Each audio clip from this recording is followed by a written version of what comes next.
तो नाजरीन, मरकजी हुकूमत ने लॉकडाउन में तोसी के साथ साथ गाइडलाइंस भी जारी की हैं। अवाम को जो दरपेश मसाइल है उनको मद्देनजर रखते हुए ये गाइडलाइंस जारी की गई है। मजीद तफसीलात के साथ हमारे नुमाइंदे शैलेंद्र वांगू इस वक्त जुड़ चुके हैं। शैलेंद्र, ये जो गाइडलाइन जारी की गई है, क्या कुछ इनमें बताया गया है? किस तरह की किन किन शोबों में जो है जो सख्तियां हैं वो ईज की जाएंगी? देखिए, गाइडलाइन जैसे कल प्रधानमंत्री मोदी ने कहा था कि फ्रेश गाइडलाइन जारी की जाएंगी। वो गाइडलाइन आज गृह मंत्रालय की तरफ से जारी कर दी गई हैं। आपको बता दें कि जहां तक एक तरफ लॉकडाउन को एक्सटेंड किया गया है 3 मई तक, लेकिन इसी बीच 20 अप्रैल से कुछ इलाकों में जो रियायत दी जाएगी। लेकिन आपको बता दें कि इस गाइडलाइन में साफ कर दिया गया है कि जिन इलाकों में हॉटस्पॉट्स हैं वहां पर ये ढील, वहां पर ये छूट नहीं दी जा सकती है। अगर हम बात करें किन सेक्टर्स में दी जा रही है, तो इस पूरे गाइडलाइन का फोकस है गरीब तबके पर, ऐसे तबके पर जो ग्रामीण इलाकों में रहता है। इसलिए जैसे कल पीएम मोदी ने भी कहा था कि उनके रोजी रोटी के लिए भी वो चिंतित हैं। तो ऐसे में अगर हम बात करें उन सेक्टर्स की, तो इसमें ग्रामीण इलाकों में खेती बाड़ी को लेकर कोई रोक टोक नहीं होगी। पूरी तरह से खेती बाड़ी और जो बाकी एग्रीकल्चर से जुड़े जो कामकाज होते हैं उस पर कोई रोक टोक नहीं होगी। फिशरी से कोई रोक टोक नहीं होगी।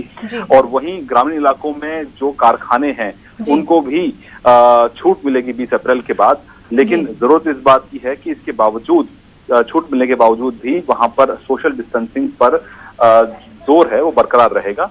और इसीलिए ये भी कहा गया है इन गाइडलाइंस में कि जहां पर ये छूट दी जा रही है, हालांकि पूरे देश में ही अब मास्क पहनना मैंडेटरी हो गया है और गुटखा, पान, तंबाकू और शराब की सेल पर बैन लगा दिया गया है। और वहीं साथ ही साथ थूकने पर भी अब जुर्माना लगाया जाएगा। तो कुल मिलाकर ये कहा जा सकता है कि अगले 3 मई तक के लिए ये गाइडलाइंस जो है वो जारी रहेंगी। और इसमें जो गरीब तबका है उनको सहूलियत हो, इसीलिए गाइडलाइंस इसी तरह से तैयार किया गया है ताकि उनकी रोजी रोटी जो है वो चलती रहे।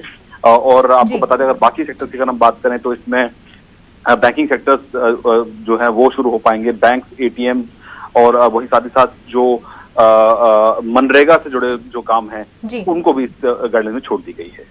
शैलेंद्र, जिस तरह से आईटी और ई कॉमर्स को लेकर भी बात हुई है कि उसको ईज किया जाएगा 20 अप्रैल के बाद में, जहां पर जो इलाके हॉटस्पॉट के नहीं होंगे, तो पब्लिक मूवमेंट को किस तरह से यकीनी बनाया जाएगा? इंटरस्टेट ट्रांसपोर्ट को लेकर क्या कुछ इस गाइडलाइन में है?